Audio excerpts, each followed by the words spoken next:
এই লড়াই ইউক্রেনের উত্তর পূর্বাঞ্চলের সবচেয়ে বড় শহর খার্কিভের ভভচান্সকে, যেখানে রুশ বাহিনীর সঙ্গে সম্মুখ লড়াই চলছে ইউক্রেনের সেনাবাহিনীর। শহরটির নিয়ন্ত্রণ রাখতে প্রতিরোধ জোরদার করেছে তারা। নিজেদের উপস্থিতি জানান দিতেই বৃহস্পতিবার একটি ভিডিও প্রকাশ করেছে ইউক্রেনের সামরিক গোয়েন্দা বিভাগ। গেল সপ্তাহ থেকে অঞ্চলটিতে হামলা চালিয়ে অপ্রতিরোধ গতিতে অগ্রসর হচ্ছে প্রেসিডেন্ট পুতিনের যোদ্ধারা। Institute for the study of ওয়ারের তথ্য বিশ্লেষণ করে বার্তা সংস্থা এএফপি জানিয়েছে, 9 থেকে 15 মে পর্যন্ত ইউক্রেনের 278 বর্গ কিলোমিটার এলাকা দখল নিয়েছে রাশিয়া। যদিও কতটুকু এলাকা হাতছাড়া হয়েছে সে বিষয়ে কোনো তথ্য না দিলেও পরিস্থিতিকে জটিল বলে বর্ণনা করেছেন ইউক্রেনীয় প্রেসিডেন্ট ভলোদিমির জেলেনস্কি।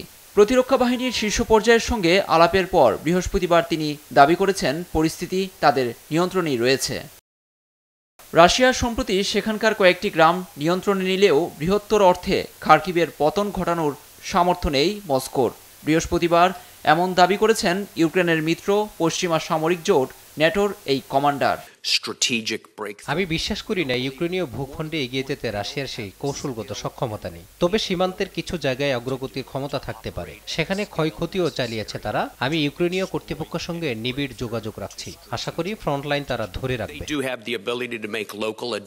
এই যুদ্ধে রাশিয়াকে পরাস্ত করতে হলে বিপুল গোলাবারুদের প্রয়োজনীয়তার কথা পশ্চিমা মিত্রদের বারবার জানিয়ে আসছেন জেলেনস্কি। তারই অংশ হিসেবে গেল সপ্তাহে 200 কোটি মার্কিন ডলার মূল্যের সামরিক সহায়তা দেওয়ার ঘোষণা দিয়েছে যুক্তরাষ্ট্র।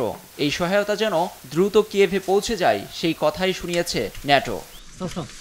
কম যাচ্ছে না ইউক্রেনীয় বাহিনীও। রুশ অধিকৃত ইউক্রেনের ক্রিমিয়া উপদ্বীপের বেলবেক বিমান ঘাঁটিতে বড় ধরনের হামলার ঘটনা ঘটেছে।